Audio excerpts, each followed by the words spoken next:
Польское радио на русском. В Польше горячая политическая осень, и связана она с деятельностью спецслужб, возможно, российских, а точно белорусских. Польская прокуратура начала расследование попыток вербовки сотрудников Национального антикризисного управления, сокращенно НАУ. Это штаб белорусской оппозиции, работающий в Варшаве. У нас в студии гость, руководитель НАУ, а также один из лидеров белорусских демократических сил в изгнании Павел Латушко. Скажите, пожалуйста, с чем вы сталкиваетесь? И можно ли сказать, что среди белорусской оппозиции проникли агенты Лукашенко?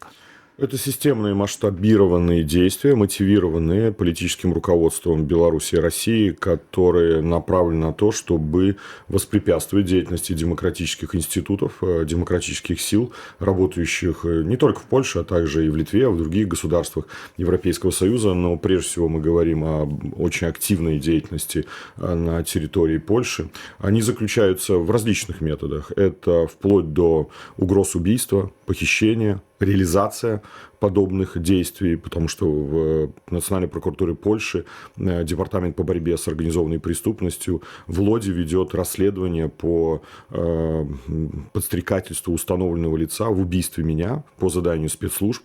Это дело разделено уже на две части. Одно из них связано с подготовкой убийства, второе – это шпионаж. Есть огромное количество мейлов, которые приходят, и даже вплоть до того, что пытаются, может быть, нагнать страх, окровавленные тела, части тела, угрозы. Но это и конкретные действия направлены на то, чтобы завербовать людей.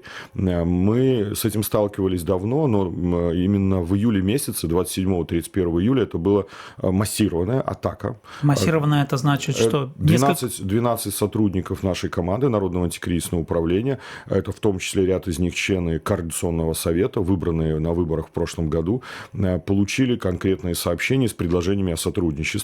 В последующем эти предложения расширились еще на 3 человек. Я знаю, что это касается не только моей команды, фракции в Координационном совете, Народного антикризисного управления, это касается и других активистов. Вот буквально несколько дней назад мне также один из активистов сообщил, что получил аналогичное предложение о сотрудничестве. Оно заключается в следующем. Я даже некоторые цитаты выписал. «Все нуждаются в деньгах, я предлагаю тебе сотрудничество. За информацию плачу $3000. Или, например, передай Латушко, что ему смерть. Я хочу тебе помочь, а ты мне помоги в той стране, где ты находишься. Обещаю беспроблемное возвращение в Беларусь». Это разные сообщения разным людям. Мы, конечно, все не приводим для того, чтобы тоже не давать спецслужбам возможность, может быть, установить, кому они писали и так далее. За этими сообщениями идут и угрозы. Угрозы, связанные с членами семей, которые еще у кого-то, может быть, находятся в Беларуси. Они приходят в спецслужбы и начинают просто шантажировать, в том числе и членов семей. Так что это достаточно такая психологическая мощная атака была предпринята. Возбуждено уголовное дело. Я дал показания, прежде всего, в Агентстве внутренней безопасности, польской спецслужбе, и получил информацию 8 ноября из окружной прокуратуры в Варшаве, отдел военных дел от военного прокурора, что возбуждено уголовное дело 23 октября по статье 130, параграф 1 Уголовного кодекса Польши. Это шпионаж. То есть деятельность спецслужб на территории Польши. Они рассматривают это как, скажем так, как действия, осуществляемые на территории Польши, которые подлежат юрисдикции правовой системе Польши. Это значит, что польская сторона увидела тут угрозу, потому что такие сообщения, может быть, не в таком масштабе, как вы называете, но они появлялись и раньше, и не было такой реакции польской стороны. Дело в том, что это касалось не только сообщений попытки вербовки, потому что еще я давал показания в столичной комендатуре полиции по факту, например, прямой угрозы убийства меня и Тихановской. Я еще раз говорю, к сожалению, я получаю такие угрозы практически еженедельно. 160 за 5 лет моего нахождения в Польше угроз я получил. И как раз в тот момент проводились акции по дезинформации, по дискредитации и меня, и многих моих коллег в Координационном совете, в Народном антикризисном управлении. То есть это масштабная деятельность. Важно, что Польша обратила на это внимание, потому что это в том числе связано и с определенными контрразведывательными действиями. Это обеспечение, может быть, нашей безопасности. Конечно, мы исходим из доброй веры. У нас принято, что если такое сообщение приходит, сотрудник должен информировать об этом руководителя или заместителя незамедлительно. Ну, конечно, нельзя же проконтролировать каждого и каждую, да, то есть, конечно, кто-то может сообщить, а кто-то может и не сообщить такую информацию. А скажите, пожалуйста, это вы говорите на продолжение 5 лет, но такое ощущение, что это как-то больше это начало происходить именно в этом году. Да, я соглашусь, это период август, сентябрь, октябрь, массированной активизации их деятельности. Мы сначала связывали это с тем, что как раз 5 лет революции белорусской, августа 2020 года, планировалась конференция «Новая Беларусь» в Варшаве, и именно в преддверии этой конференции поступило наибольшее количество угроз и попыток дискредитации, дезинформации, но, к сожалению, даже после проведения конференции это не прекратилось. Почему это делает Лукашенко? Ну, давайте посмотрим. Во-первых, с начала года Следственный комитет режима заявил, что возбуждено как минимум 970 уголовных дел в отношении граждан Беларуси, белорусов, которые проживают прежде всего на территории Польши и Литвы, за участие в легальных акциях протеста. Вот если мы собираемся в Варшаве на митинг, к сожалению, да, они могут идентифицировать лица и в последующем возбуждают уголовные дела. Еще в прошлом году, когда у нас были выборы в Координационный совет, Лукашенко прямо открыто на публичном мероприятии сказал, что вы решили там избрать. Координационный совет, там, какой-то там парламент. Так вот, каждый, кто пойдет на выборы, получит уголовное дело. И все 257 кандидатов на выборах в Координационный совет, в отношении их были возбуждены уголовные дела. Лукашенко добавил, у вас есть имущество. И он арестовал имущество. Он потом добавил, у вас есть родные и близкие. И начало КГБ приходить к мамам и отцам.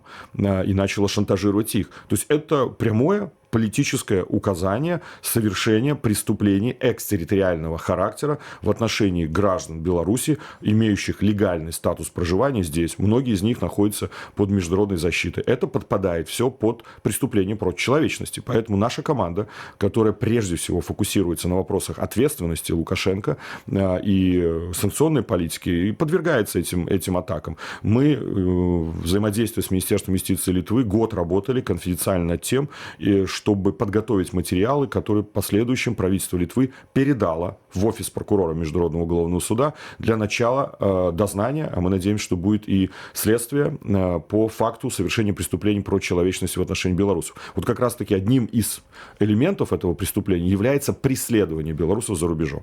Поэтому я хотел бы, может быть, просить всех белорусов, и в том числе, может быть, кто радиослушатели, кто находится за границей, если вам поступают такие угрозы, первое, что нужно сделать, нужно проинформировать правоохранительные органы.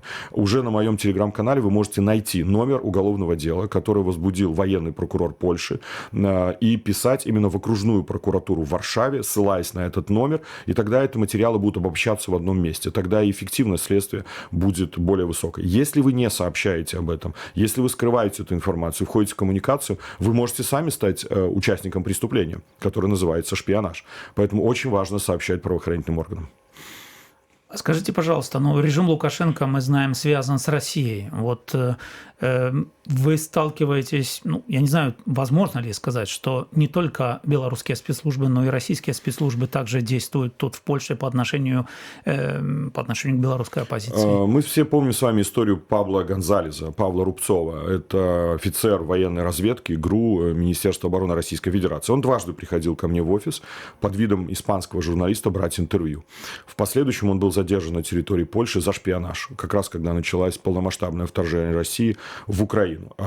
И как мне удалось установить, это мне сказали журналисты одного из мировых изданий, агентств Reuters, о том, что он установил место моего проживания в Варшаве и передал место моего проживания в штаб-квартиру Главного управления разведки Министерства обороны России.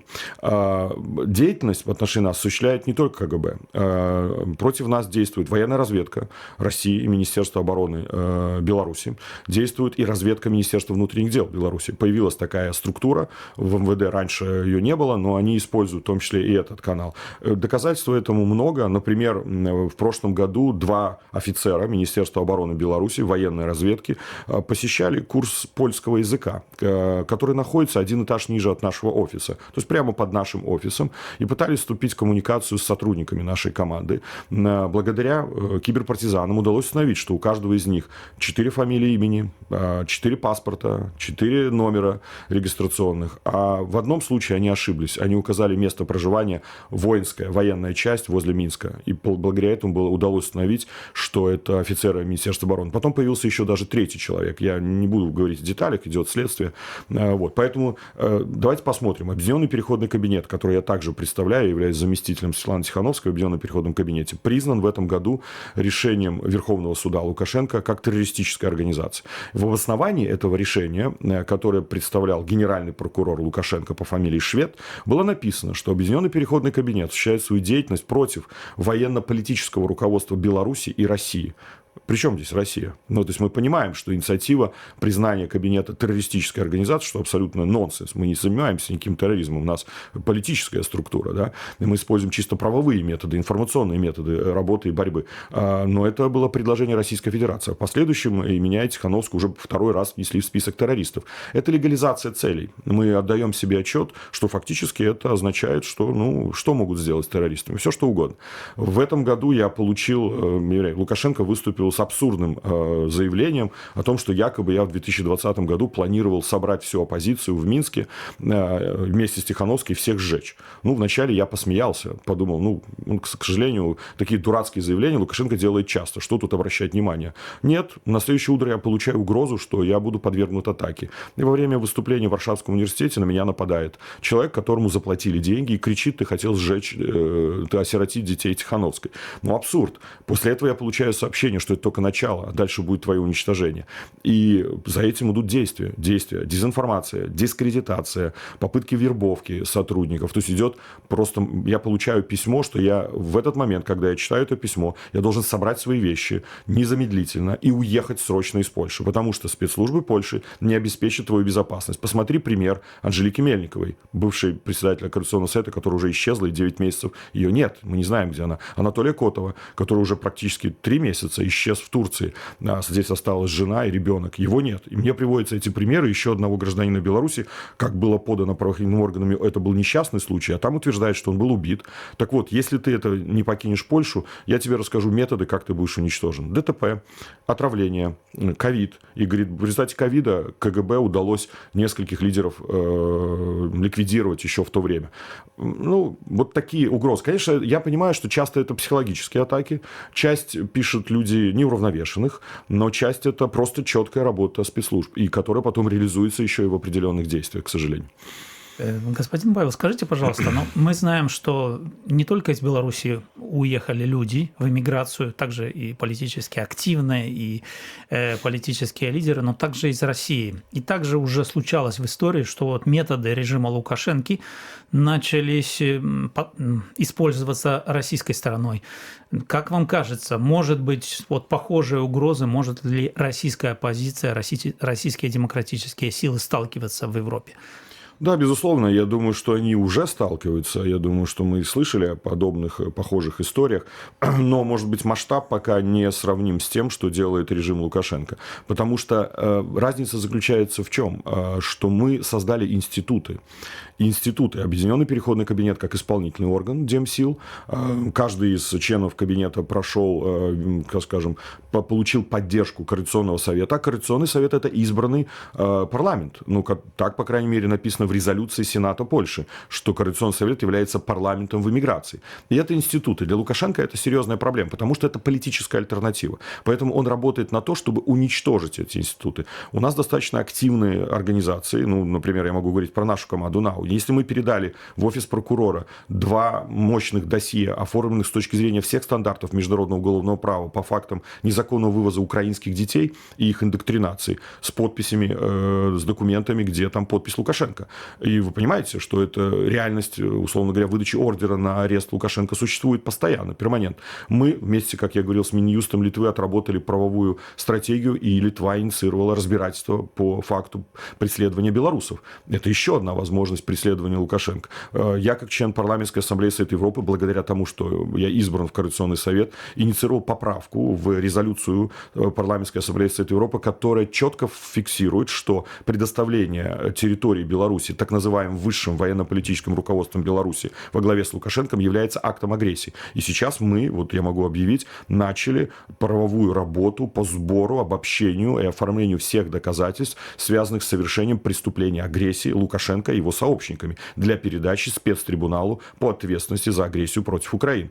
Если мы занимаемся координацией санкций, вот эти самолеты, которые недавно американцы вернули Лукашенко, это наша команда готовила все обоснования, чтобы все самолеты Лукашенко были под санкциями. А это один очень маленький пример.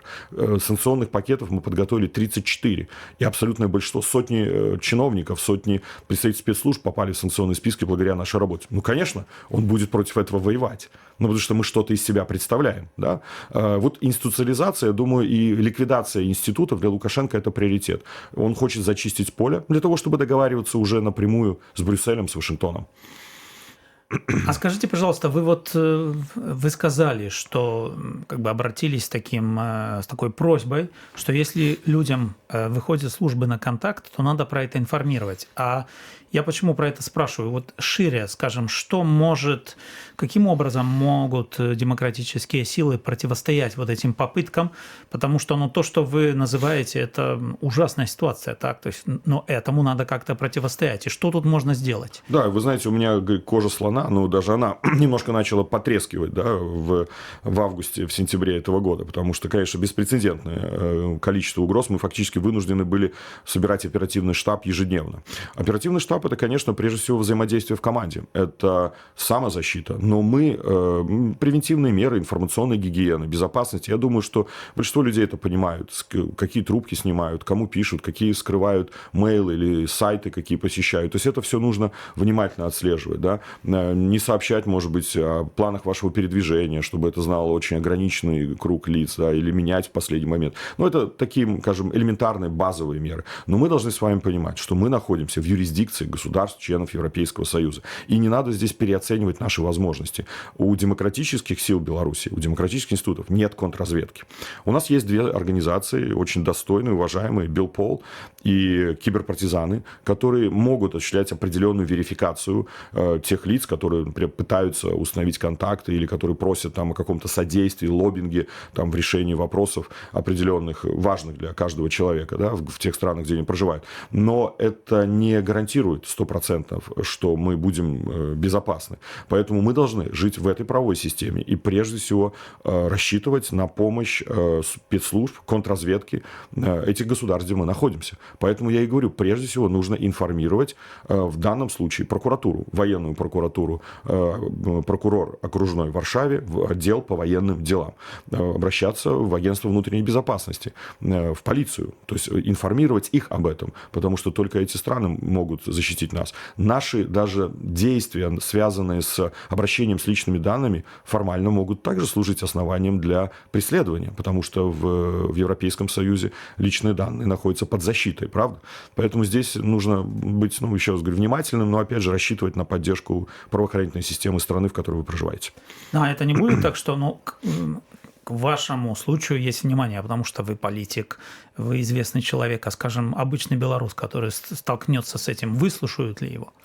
Формально нужно просто писать об этом, еще раз говорю, в отдел военных дел окружной прокуратуры в Варшаве. Адрес легко можно найти. В моем телеграм-канале опубликован там, кстати, адрес. Мы специально шапку показали, куда можно писать. И, конечно же, это дело будет рассмотрено. Да, я не знаю, какой будет результат и этого уголовного дела, ведь мы тоже давайте не будем здесь идеалистами. Могут и не установить тех лиц, которые это осуществляли. Но сам факт внимания к этому и даже то, что мы опубличиваем, я могу опубличить, не все могут, конечно же, это уже тоже определенный сигнал тем, кто пытается использовать такие методы вербовки, коммуникации, шантажа, угроз. Да, каждый случай индивидуальный, я с вами согласен, но, еще раз говорю, здесь правовая дорога открыта, благодаря в том числе и тем заявлениям, которые подала наша команда.